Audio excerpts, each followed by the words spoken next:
moving through any life transition is going to require you to get outside of your comfort zone. And here's the truth of it. Outside of your comfort zone is that fear zone. And when you step out of your comfort zone and into the fear zone, it's going to take some courage, but you have it. You already have everything you need to do that. But you can learn to doubt your doubts. You can learn to spot those messages and put the things in your toolbox so that you can effectively navigate anything that comes your way.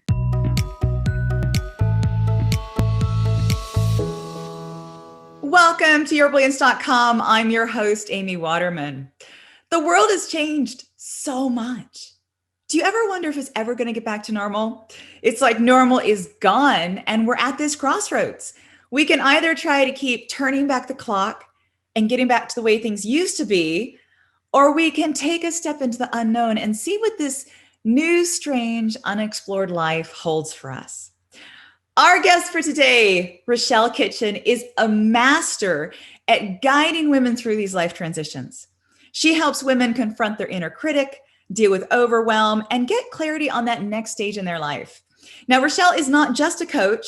She is also an international best-selling author whose latest book is Take Charge of Your Life, Rewiring Your Brain for Confidence, Focus, and Taking Action. And today she's going to teach us how to spot our inner gremlin and face the future with confidence. Welcome, Rachell.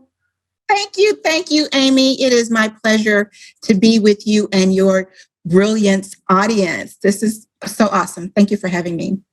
So you have an amazing life story, and I know you can't possibly condense that into a few minutes, but could you tell us a little bit about some of the life transitions that you have been through?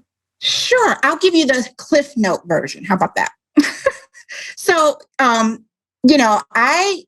I call these my concentrated chaos years, right?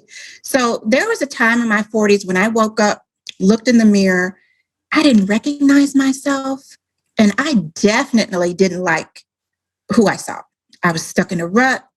Literally for months, I was kind of in my granny panties, curled up in the chair, just because that's how tough things were for me. And so here's what was happening, Amy. Within the span of a little over 2 years, my father was beaten in the streets of Chicago. He was murdered. He died from his injuries. Oh, I'm sorry. While all of that was going on. Now imagine dealing with police and investigators and trial and what have you. Then I was blindsided by brutal betrayal that ultimately led to divorce. My mom was diagnosed with cancer. My mother-in-law, who I adored, was diagnosed with cancer. And then we talk about empty nesting. My youngest was not only leaving the nest, but she was leaving the nest and moving across the country. You sprinkle in a few breast cancer scares of my own, and I literally was a hot mess. My gremlin, that voice in my head, was running the show, driving the bus. It was large and in charge. And my confidence was in the tank. My self-esteem had taken a complete nosedive. And that inner critical negative voice was on loud and repeat, and it kept me playing small and didn't really allow me to reach my full potential and create a life that I wanted and that I deserved, quite frankly. Well, I don't know how you could have the energy to create a life you do, because you're reacting. You just got one thing after another hitting you. And I do think that is what happens at midlife. Yeah. You know, you hit midlife and you feel like you're on solid ground. Mm-hmm. And then suddenly everything happens. You know, your marriage falls apart. People's careers getting made obsolete. You get the health scares. Mm-hmm. And it feels so unfair. So I wonder, what is it about midlife? Why is it that our lives crash down around our ears right when we have really deserved to sit back and take a break? That is a great question. And yes, of course, I have it on my desk. There's this wonderful book. Hopefully your audience can see that. It's called Life is in the Transition. It's a wonderful book by Bruce Fellner. And I recommend this to my clients. I've read it multiple times. The short answer to your question is the linear life is dead. Here's what I mean by that. Our lives do not follow this linear path with peaks and valleys. The linear life is dead. And what that means is that more transitions are happening. And so I learned a principle when I was going through coaching school. The only constant is change. And it's truer now more than it ever has been. We are always immersed in some type of change or another. So, especially in this like unprecedented contemporary modern life, we've got all of these things that are shaping our lives and making transitions for us. You know, technology, political stuff, spiritual, sexual, emotional, mental, technology and all of that stuff that affects our lives in some way. And so we are going through transitions more frequently than ever before, but the tools that we use to navigate those transitions haven't kept pace with our current and modern contemporary life. And I'll share this with you from Dr. Feldner's book. He says he did a research study. I think it was like 200 and some odd people looking at how they transition through life. And what he found out was that there are 52 different type of what he called disruptors. So, sources of conflict, upheaval, stress. And each of us experience about 3 dozen disruptors in our adult life. Exactly. And what that means is, if we do the math, and of course, I'm going to geek out and do the math for you, that means that each one of us experiences a disruptor of some sort, some type of transition every 12 to 18 months. Yeah. And so for most of us, those disruptors are maybe minor and they just cause a little ripple, but some of them create these life quakes that in those times, like how I had those things that piled up one on top of the other. And a person can go through these life quakes and, 3 to 5 of them in their adult lives. And some of them can last over multiple years. So that's why. That's why. That is so, I love the fact that you've got numbers to that, because that exactly describes the way I know I've experienced midlife. And you're so right about the waves, the fact that there's a whole bunch that come together and they all affect each other. But here's what I want to know. When I look at that, I see crises, right? I think about your life. I see crisis after crisis after crisis, because the skills that you've learned that have got you to this point in your life are not functioning to get you through this current stage in your life. So what tools then do we need when we're exhausted just from dealing with all of this stuff? Yeah, I like to think of life transitions as a skill. And it is a skill that we can master. We just have to upgrade the tools that we have in our toolbox, right? And for some of us, especially as high achievers, we want to just grind it out and push right through. That does not work. Now, it may work for a time where you can white knuckle it through, but that's really just putting the Band-Aid on it, because that's not sustainable. And there's really 7 things that you need to be thinking of and working toward. First of all, acceptance. We need to identify our emotions and lean into that. How many times, don't let them see you cry. Don't let them see you sweat. That's nonsense. It's like the kettle. If we try to keep it from boiling, it will eventually explode. And then that won't serve us well. So we want to accept what is happening to us and identify those emotions. Then once we can kind of process through that, this is one of the I call the transition toolbox. Sometimes you might want to mark it, ritualize the change. And here's what that might look like. Some people are drastic and they get a tattoo. I wouldn't necessarily do that once they're on the other side of that, but they can you've heard people throwing divorce parties or, changing their name after a divorce or doing some type of cleansing, whatever it might be, but ritualize the change. And why do you want to do that? Because that allows you to have a container that here's the thing, especially for those big transitions or ones that are multiple. You want to kind of ritualize that change. Like, okay, here's the change. And once you've done that, that's going to help you look at that container objectively so that you can shed it. You can catch all the, just kind of get rid of, figure out your purpose in that space, understand your values and what is really important to you in that moment. Because when we go through transition, sometimes our values change, or some values are more important than others. And then we want to make sure we're standing in our values. That's going to help us navigate the change. And then figuring out what it is that we really want on the outside of that. And then creating it, trying new things, and then share it. How many times do we just think we got to just suck it up and not tell anybody, and think we're going to be judged and blah, blah, blah, blah, blah. No, surround yourself with a community, with a tribe that you trust and that will hold the boundary, and, great minds that can help you mirror things back to you. And then once you have done all that and have a clear idea of where it is you want to go on the other side of that change, then you can launch it. You can unveil the new you in that next step. See, that is so different from the normal advice we get. Because here's what we're told normally, like when we're going through health problems, or problems with our aging parents, or problems with our marriage. We hear two things. We hear, just hang in there, it'll get better. Mm-hmm. Or we hear, you just got to think positive. You just got to keep only positive thoughts and hope for the best.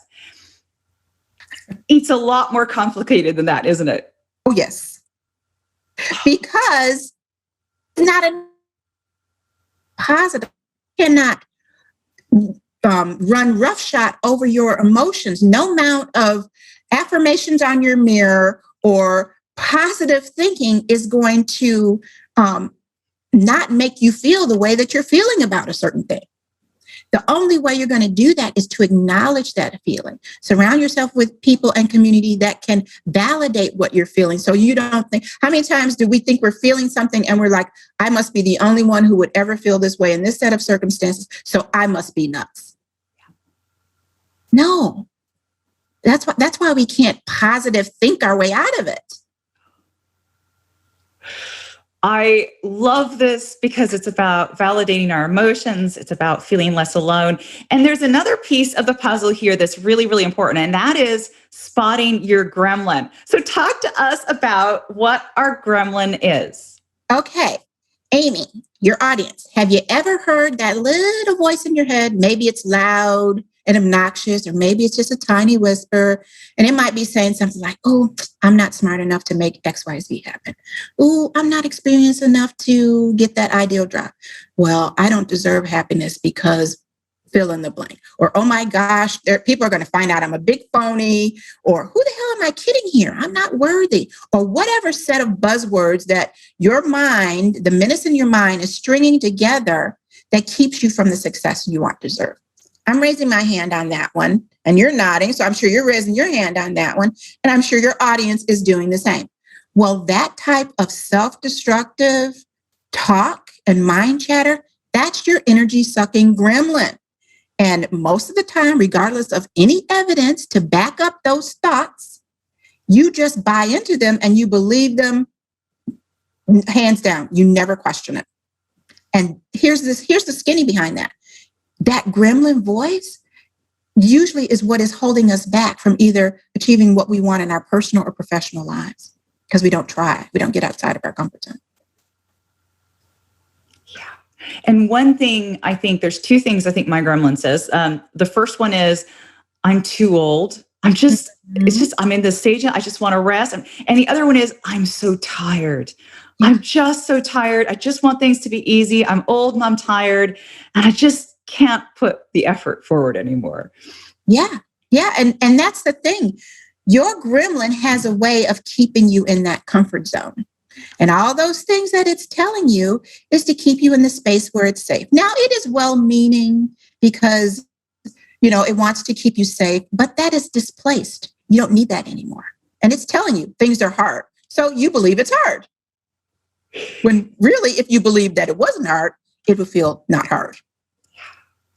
So you've got a book that is right now in its pre-launch stage, and you've also got this 5-week program to help women spot their gremlin and rewire their brain for confidence. So tell us a little bit about all of the ways that you help women face their transitions with courage and confidence and optimism. Yes. So my 5-week program, it is the same name as my book. Actually, the name might be changing, but it's the Take Charge of Your Life, Rewire Your Brain for Confidence, Focus, and Taking Action. And it's a 5-week program, and it's really broken down into 5 separate steps. So in that first module, I expose people to ants. And it's not the ants that crawl around and ruin our picnics or our barbecues. It's the automatic negative thoughts and the common gremlin tactics. And in that module, you finally get a handle on why you're saying the things you're saying and where some of that is coming from. Then we take a look at your gremlin layers, because your gremlin is different from mine and the next person. And it uses a combination of these tactics and some that we might not even realize to use our own unique vulnerabilities against us. And so that's what we look at in module 2.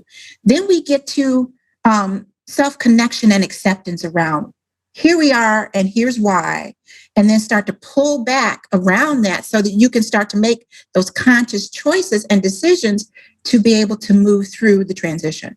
Then module 4, we face our gremlin, we really call it out, get to know it as well as it knows you. So that even if it were to show up with the mask on at your front door, you can go, oh, I see what's happening here. And you can start to doubt your doubts. And then I help women put together a personalized strategy in the 5th module on how they can flip the switch on that negative chatter right in its tracks, start to doubt their doubts so that it doesn't freeze them, so that it doesn't stall them out. Not that you're not going to have them again, because you will, but that you can know what it is and move past it. And of course, if women don't want to do the 5-week program, if they're readers, you've now got this in a book as well. Yes. And I love how this book came together. I didn't know what it was going to be when I started, but it is really a compilation of women's stories on how they face the menace in their mind and they're winning.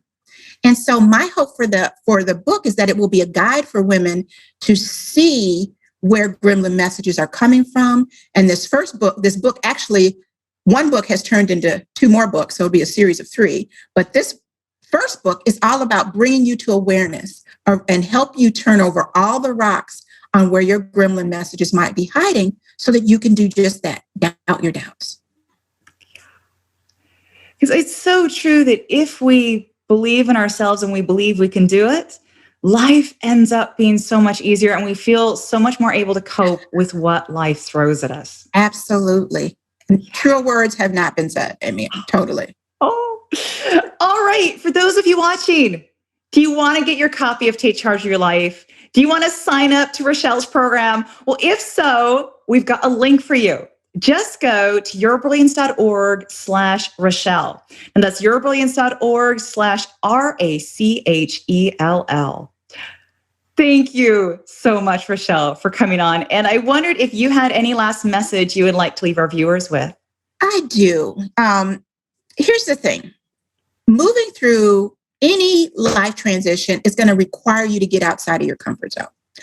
And here's the truth of it. Outside of your comfort zone is that fear zone. And when you step out of your comfort zone and into the fear zone, it's going to take some courage, but you have it. You already have everything you need to do that. And it's going to take courage. Why? Because that's your gremlin's domain.